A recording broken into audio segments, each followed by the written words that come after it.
I am Awesome Swag, son of 80, and today I come to you forth with an Awesome Swag 80's movie review of Thor. Yes, I shall continue on the Marvel Cinematic movie review with the film by Kenneth Branagh or something. Kenneth Branagh. Yeah, whatever. His film brought forth to the mortal kind, and with my godly power I shall bestow a rating upon this film. Unbeknownst to thee, I rather find this film eloquently spectacular, of the utmost quality some may even say.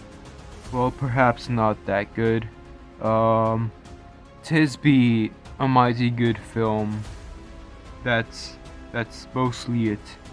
Starting off with thine main personage, Thor Odin's son is marvelously portrayed by thine Chris Hemsworth, son of Worth.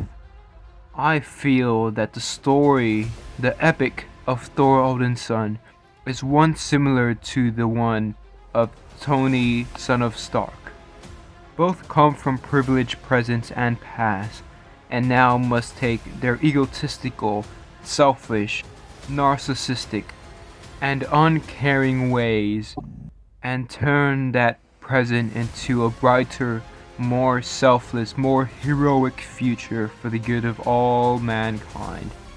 In the beginning of the movie, Thor Odin's son is unworthy to be called Thor Odin's son by the name that would portray to the superhero in the comics that protects all mankind, all the realms, with his power and his might.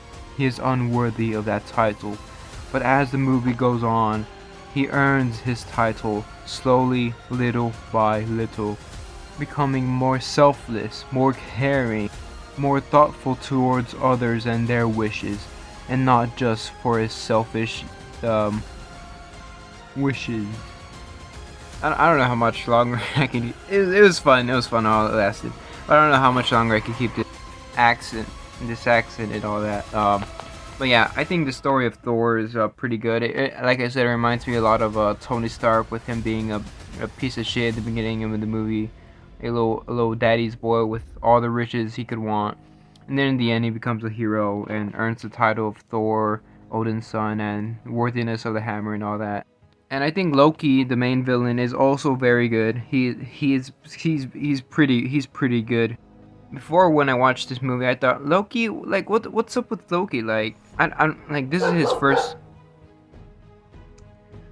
first movie, and like, people start liking him from here. And like, I don't really see what they see in Loki, you know? Like, what does he do here that makes people like fall head over heels for him? But rewatching this, I understand a little bit where they're coming from. You know, he's like, he just wants his daddy's appreciation. You know, his father Odin is like all he knows of a father. You know, and his mother. You know, and like when he realizes that he's not actually his son, then he's like, well, what the fuck am I? You know, like, he's the only thing I know, so I'm trying to gain his love and affection, because even before, when I thought I was his son, I didn't have any of that because Thor took it all, that privileged little prick. And you know, this is a villain where I understand where he's coming from. You know, I understand why he would want to do this. Maybe his ways is a little bit too much, you know, maybe he's a little bit too evil. He's not really like, you know, like the other villains where you like understand, and you know, like, he may be a little bit bad, but if he would just change a little bit, he would be good. But I feel like I know where he's coming from, but even if he changed a little bit, I would not, like, you know, like, I would not root for him. You know, he's more of a bad guy than a misunderstood hero. Odin, he's the father of both of them. You know, he's pretty much just there to inspire and move the plot forward and all that stuff. You know, he's like a plot device, really. I mean, he's there. He does what he has to do. He gotta do what he gotta do to do what you gotta do. But you know, what I really do like about the characters is a relationship between Thor and Jane. I feel like both of them actually do have like chemistry, and when you see them both together, you're like, oh, she really does like him, and he really does like her, you know. And you know, in the beginning, it was of course, it felt kind of forced, you know. The girl like, oh my gosh, he's so sexy, he's so hot. Oh my god, I'm shivering in my timbers. My panties be sodden, I must say. Oh, shivering timbers. But as the story went on, I felt their relationship with each other was like it grew, and it became more of just like, oh my god, he's so fucking hot. Oh my gosh, she's so fucking sexy. You know, it felt more like they actually did care and want for each other. You know. So I thought the relationship between them two was really good compared to the other movies. I guess the relationship between Tony Stark and Pepper Potts was also maybe as good as that, but I feel like their relationship is much better than them. The secondary bad guys, the Frost Giants, they were fine, you know. They were just there to be bad. They're like, oh, you took everything from me, so now I'm gonna kill you. And yeah, that's it. I'll see you guys later. Bye. And then another character I really liked was Heimdall by Idris Elba. He didn't really do much, but the few minutes he had of screen time were pretty good. When it was finally off the reins of Loki's tyranny, his king, whatever, him being king, and he can't hurt him because he's loyal to the king. When he finally got free of that, and then he like took that opportunity to try to kill him, I was like, oh my god. So he's like, to the very end, he's loyal to what he believes in and what he's like forced to do, but he knows what's right and what's wrong. He even betrayed kind of the king by letting the sword slip in and open the bypass and all that. But yeah, I really liked him. He's pretty cool. Lady Sif and the Warriors 3, they were fine. You know, they were Thor's friends and all that. They were there and all that. The shield people, you know, they were an obstacle, more world building and all that. Darcy and the professor guy, they're pretty good. Darcy was kind of funny in the few like minutes of screen time she had, and the professor, you know, he was like, oh, all that, you know, he's okay. The big robot guy, I gotta say, he's pretty cool. That little, I think the fight scene between Thor, Lady Sif, and the Warriors 3 and the big robot guy, I think that was my favorite action scene in the whole movie. And speaking of action scenes, I have to say the action scenes in this movie, there's a lot of them, but almost all of them have pretty bad editing. There's so many cuts, unnecessary cuts here and there. Boom, boom, boom, boom, boom. It kind of gets disorienting. You can kind of like see where everything's going, but you know, maybe if they fine-tune the editing a bit more, the action scenes would be better. It's just the editing in those departments are not top quality, you know. But apart from that, the visuals of Thor they're pretty amazing, with all the space scenery, cosmic, and everything, with Asgard and all that stuff. The CGI is really good in this movie. I think it's better than Incredible Hulk, which came before this one. So that's a big step up. Yeah, the CGI and visuals in this movie are really good, and I like how the set design for Asgard and like the contrast between that royal magical place to New Mexico bum place. I mean, obviously, you can't compare the two, but like, I don't know. I just thought that was interesting. And yeah, the set design for Asgard and how that all looks I really loved it. The story of the movie is really good. Also, with Thor learning to be a better person. It's basically like Iron Man, the first Iron Man movie, but like Shakespearean. So that's pretty good.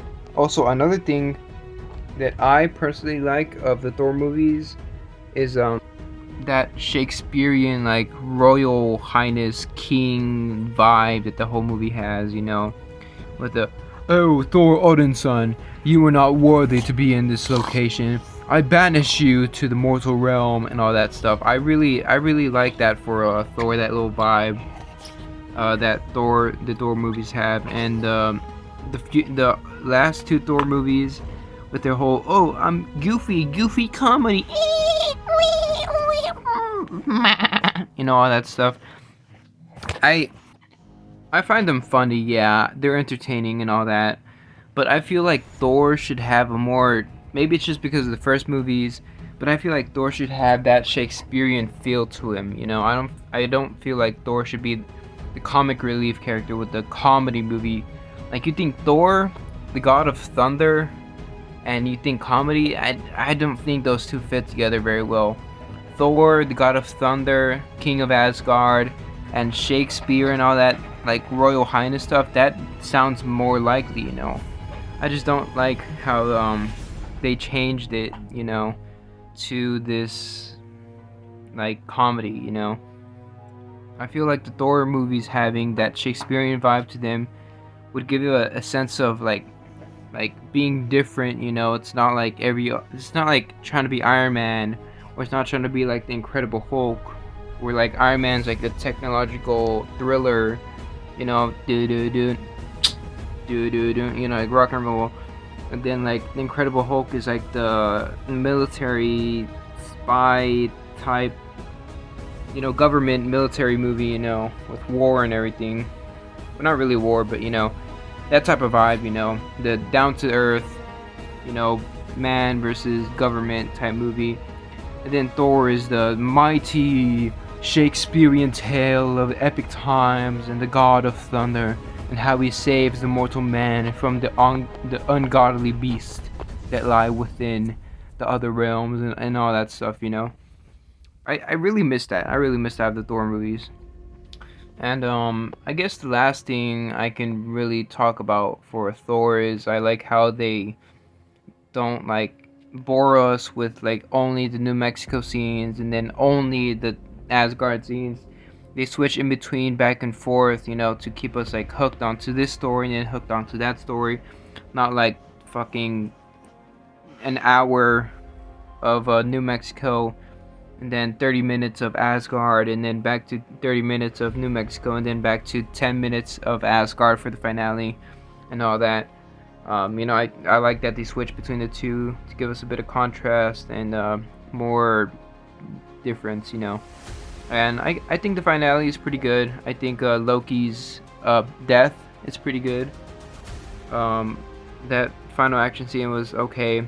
Again, the editing was the thing that deterred me from it. But yeah, I really like this movie, and I miss the Shakespearean vibe. Please bring the Shakespearean vibe back to Thor. Hashtag Shakespeare Thor. Twitter. Hashtag all that. Fucking cancel Marvel. Oh, and also another thing. I think about like the future movies with like if Thor was made and right now in Phase 4, I feel like the visuals of Thor would not be as good as the visuals of Thor in the time that it was made, you know? Like all the beautiful scenery and all the CGI and all that would not be as good. And you know, like the quality of this movie compared to the quality of the future movies, you know, that's something sad. I will admit, not every single scene is like amazing with the CGI. Like I said, when Loki was dying, when he fell into the portal, that was kind of goofy. He looked like a PNG, like shrinking into the portal, you know. Yeah, not every scene is perfect, alright, but you have to admit the quality of this movie compared to the quality of the future movies, it really shows. So yeah, Marvel, quality over quantity. I can afford to wait a few months for a better looking movie, a better story, better written characters on that and all that. But yeah. Anyways, this video is long enough. Putting Thor into the swagg-o-meter, I give Thor a mighty home. Let me dwell on this thought. I have come with a consensus. I give the Thor movie a particular rating of 82%. Yes, 'tis be the final verdict of Thor. So yes, 'tis be the final verdict on the rating of the movie Thor by me, Awesome Swag, son of 80. I shall see you fellow lads by the next rising sun. Salutations. The Thor out, bitches. Woo woo. Mandatory kiss on the cheek. Alright, bye.